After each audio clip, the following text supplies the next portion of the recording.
Hi there and welcome to the July edition of the Redden District Fisheries Feedback. We're looking at the month of July and what a difficult month it's been. Record temperatures, heat waves, wildfires, goodness knows what.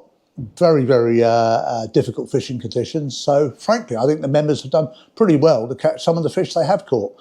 We're looking forward to highlighting some of the great catches that have been out from our waters. We've got lots of news and our usual features, so let's get on with it. Well, Dale, Fisheries report. So last month we put all our little babies out from the hatchery. Yes, we did, yeah. Any report back from that? I understand some have been seen on the shallows. Yes, yeah, I've actually seen some fish that were probably last year's fish. There's a particular bridge that goes over the top of sort of the extreme end of Upper Benyons. And if you stand on the bridge there, you can sort of peer into the water. And I'll be honest, in the last 10 years, I don't think I've ever seen a fish there. There's fish there.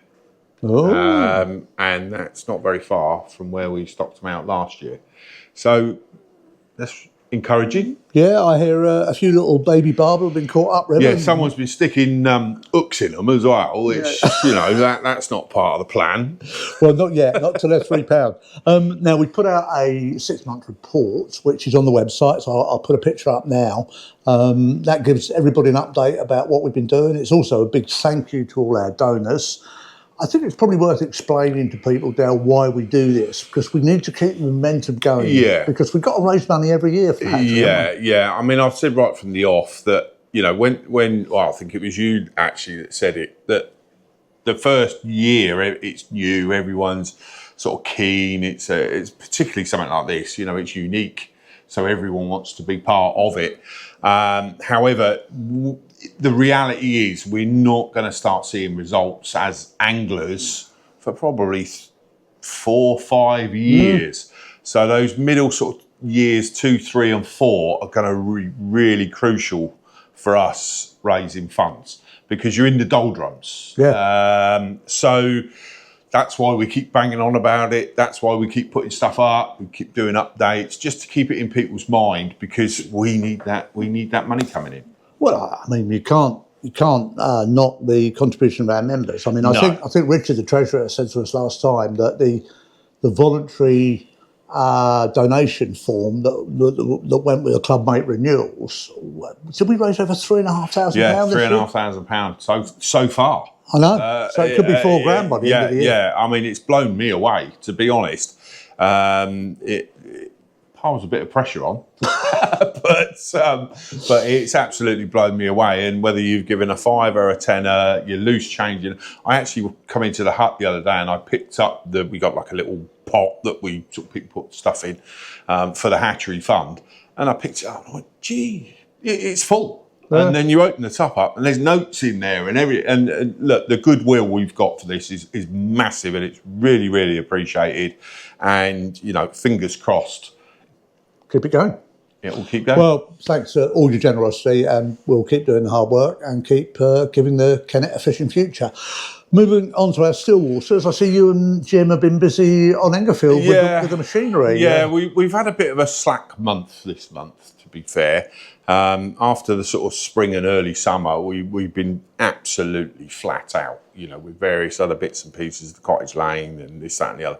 And it got to sort of July and we got the open day out of the way. And I said to Jim, I said, look, you know, let's just have a bit of time out and we'll just sort of get some of the things that are right at the bottom of our priority list ticked off. And one of those was taking some quite nasty trees out of Engerfield Lagoon. They've been in there for a good couple of years and, you know, they were ruining a couple of swims. So we got out there and got our big toys out and had a couple of days playing with our Tonka toys. Well, you're never happier than that. And of course, I walked here the other day and I couldn't believe it. You built a bloody footpath. Yes. For Wilmots. I mean, when's it going to stop there? I know. It's I'm labelling it the Flint bypass, and I mean, there's a certain part of me has a little wry smile when I watch some of our older generation pushing their dirty, great big match fishing trolleys across the gravel. But look, although we've got a defibrillator, we don't want to use it. So we thought, right, okay, we'll put a bit of a path in there that they can push their stuff a lot easier. Well, I couldn't resist asking Northern Tony to open it. I mean, Tony, as we know, comes from Yorkshire, and you can't tell a Yorkshire man much. But he was very happy to appear on camera. Yeah. And in fairness, it was Tony that was the one that just about every time I came down, and he'd sort of get halfway across, and I'd be sat outside the car. Del, you got to sort this out. You got to sort this out. La la la la. So yeah, it's Tony's persistence that has made it happen. Well, you wait to the middle of winter when me and Doddy are 2 miles up the River Thames, somewhere inaccessible, and we'll phone you up saying, there's a puddle here. Could you tarmac it, please? Yeah. I'll come up with a coat and lay it across. Yeah, I bet you will. Right. Well, let's come on to the open day, because I mean, obviously, in the last video we were promoting the event. I thought pretty good, frankly. Yeah. I was chuffed with the speakers. I mean, Phil and Gary, they were great. Got good turnout. I thought Tom Stokes was lovely. I think his session with Jamie about all those fantastic carp they caught from our lakes back in the day. And one of my favourite segments, and I've got a picture we can put up now, there was that little lad who wanted to meet Tom, didn't he?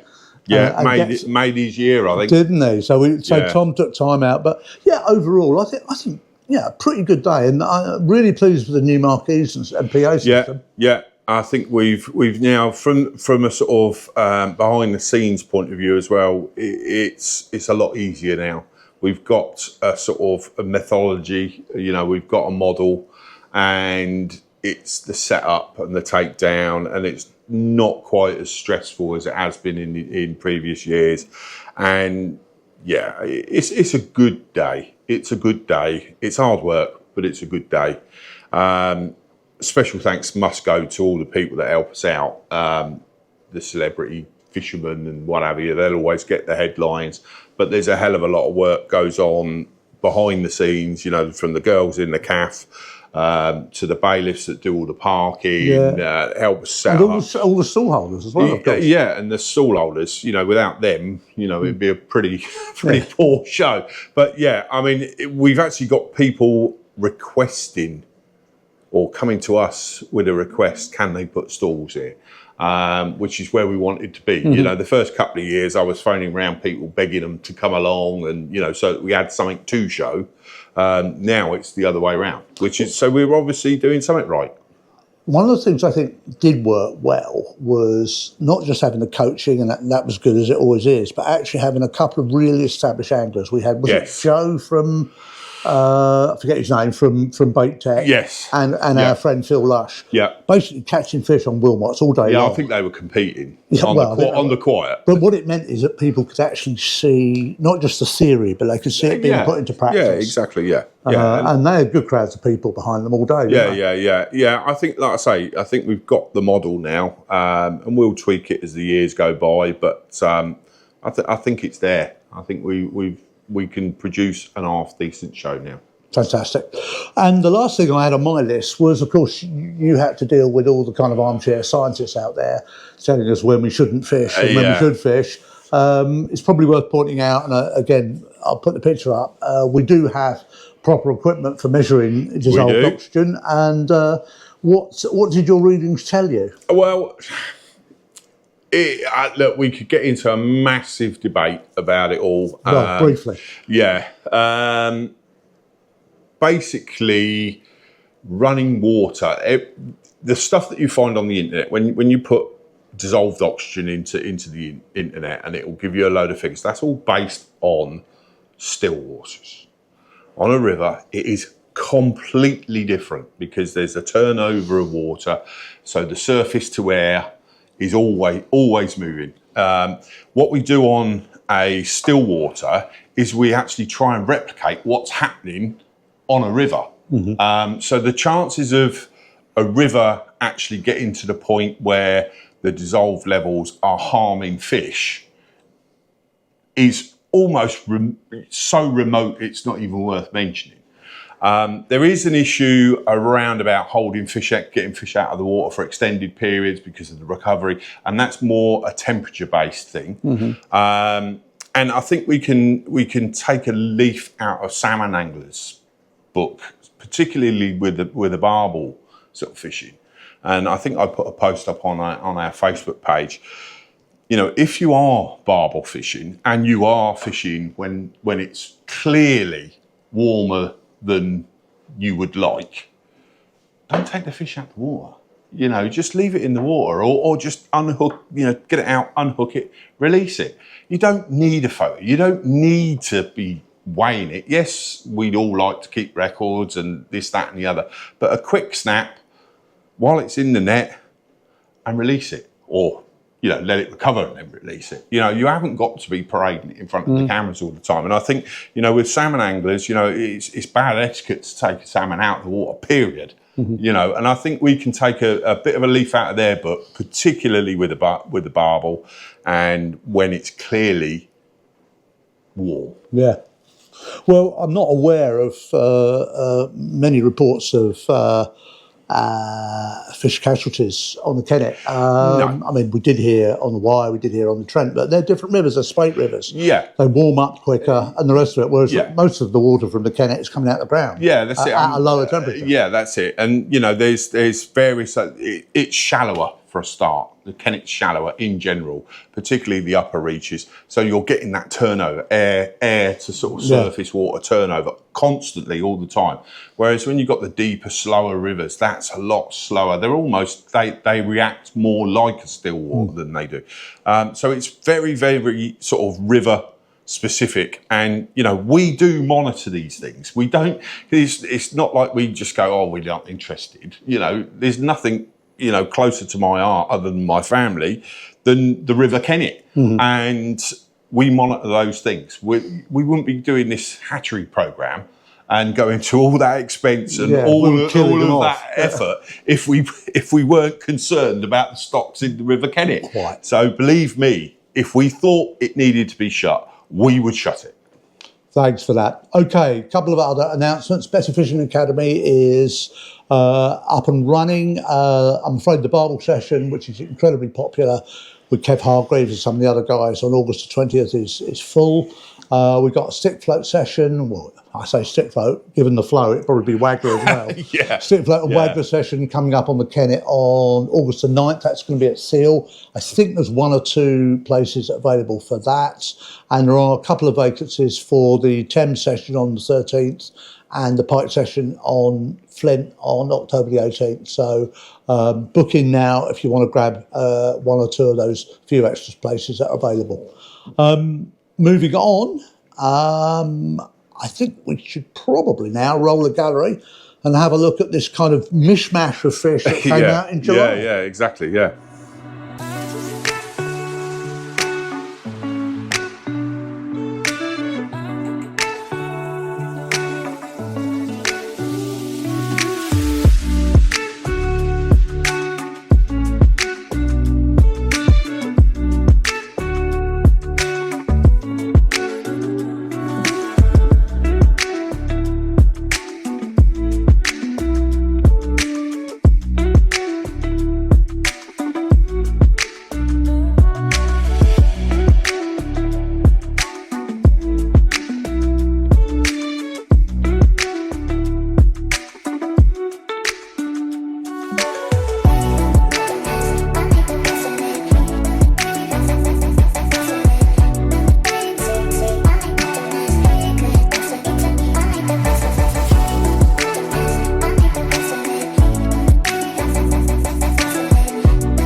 Well, Dale, with the water temperatures, carp were always going to dominate that picture gallery, weren't they? Yeah, exactly.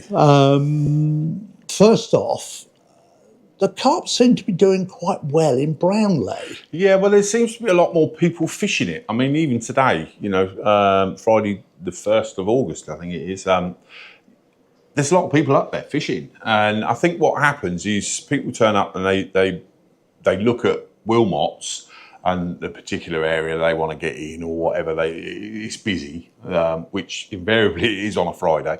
And then they go up to Brownlee. And I think that's what's been happening. And people are now starting to see, Brownlee as certainly the next go-to.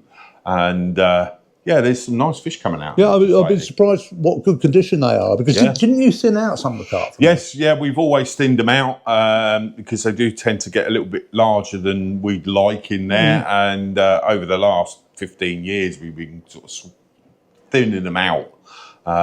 So the ones that are in there are actually sort of feeding quite well. Yeah, doing well. And I've got to mention Cottage Lane again. I mean, obviously we've been very pleased with the way it's performed since we've got a lot more oxygen on the water. But, I mean, people like Mark Lambert and Steve Kane and a lot of the other guys have been getting nice bags of tench. Nothing huge, but good quantities plenty of them. Yeah. And funny enough, I was talking to somebody only lunchtime, and he'd been up there silver fishing, and he said he had nets full of them. He said it roach, and he was hoping to get some tench, and he missed out on the tench. He thinks he got there a bit too late, because that's an early morning thing.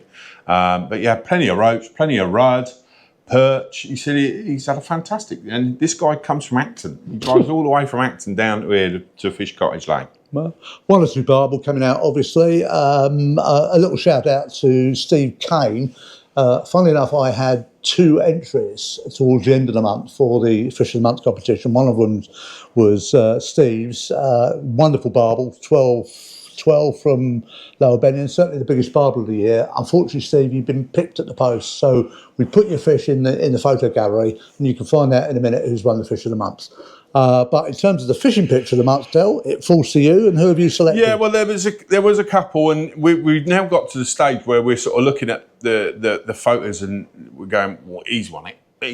Let's choose somebody different, And this month it's Matt Sharp.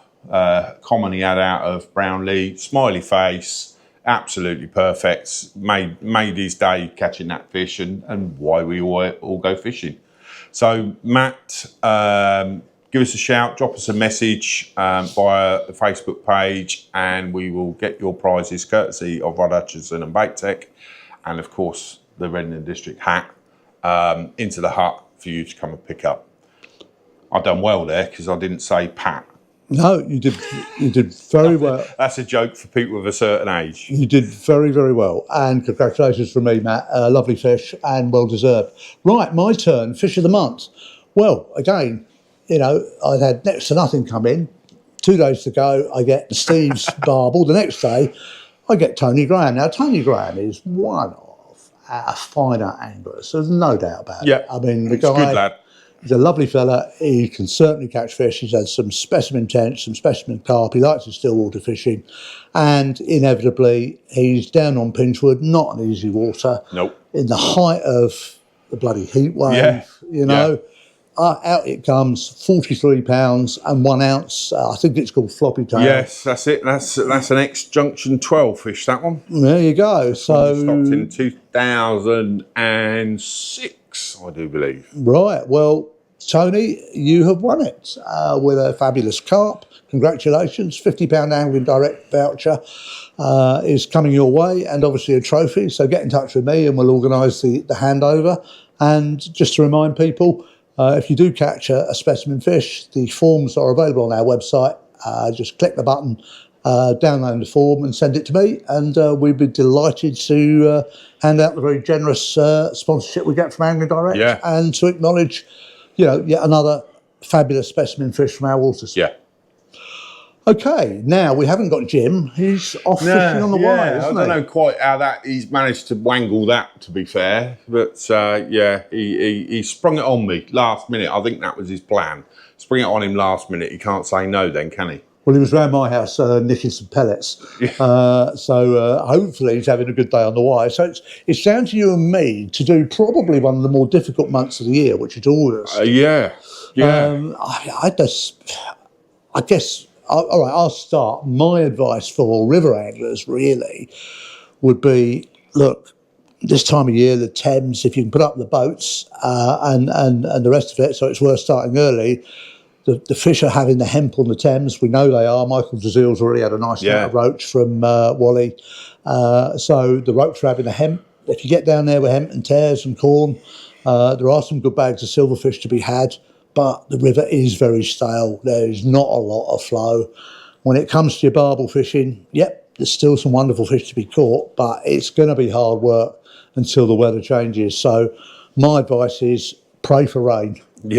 Yeah, that's it. Pray for rain. I mean, that goes for all rivers and even our lakes at the moment. Some of our lakes are starting to get really, really low. I mean, again, the only advice I could give, early mornings, late evenings. That's, try and pick your times when you're going to go. If you've got a day off from work, do a bit of decorating during the day, get down there in the evening. And vice versa, do something in the morning, then get home and keep the missus happy in the afternoon, because it's going to be hard, particularly the way it is at the moment. But your summer species, your roach, your dace, things like that, your tench in the lakes, yes, you'll do all right, but you've got to pick your times.